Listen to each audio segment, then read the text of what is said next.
Pierre Palmade était-il bel et bien en boîte de nuit à Bordeaux le 25 juin dernier?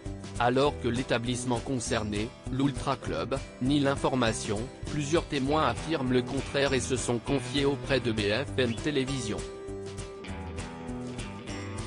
Changement de décor pour Pierre Palmade.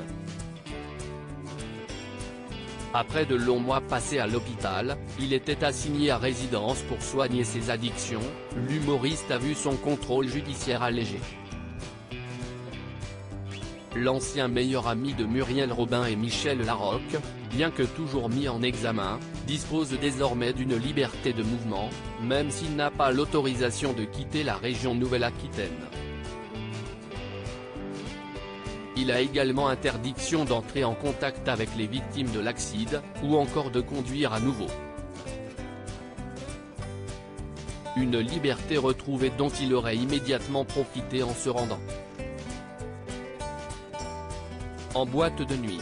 Des images dévoilées par la blogueuse Charaïa TV ainsi que BFM Télévision, montrant Pierre Palmade en train d'enflammer le dance floor, ont mis le feu aux poudres sur les réseaux sociaux.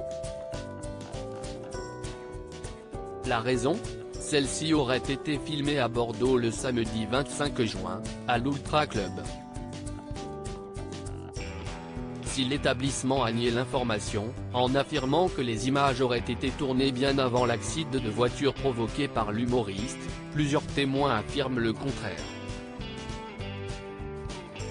La boîte de nuit nie la présence de Pierre Palmade. Les témoins sont catégoriques, Pierre Palmade était bien en boîte de nuit ce samedi.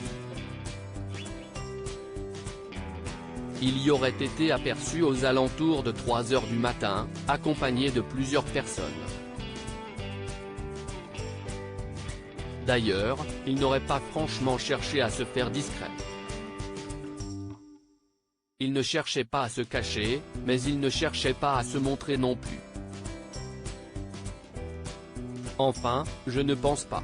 Soit il était assis, soit il bougeait un peu dans les carrés, il allait voir des personnes. Enfin, si est-ce le fait d'être là qui est le plus dérangeant qu'autre chose, et qui a dérangé pas mal de monde dans la boîte, rapporte une source auprès de BFM Télévision. Un autre témoin ajoute que Pierre Palmade a été placé directement dans le carré VIP à son arrivée, et qu'il était protégé de 3 gardes du corps. Il n'essayait pas forcément d'être discret, puisqu'il a même traversé à un moment la foule de la boîte de nuit pour aller jusqu'au fumoir, ajoute cette même source. De leur côté, les dirigeants de la boîte de nuit, eux, campent sur leur position.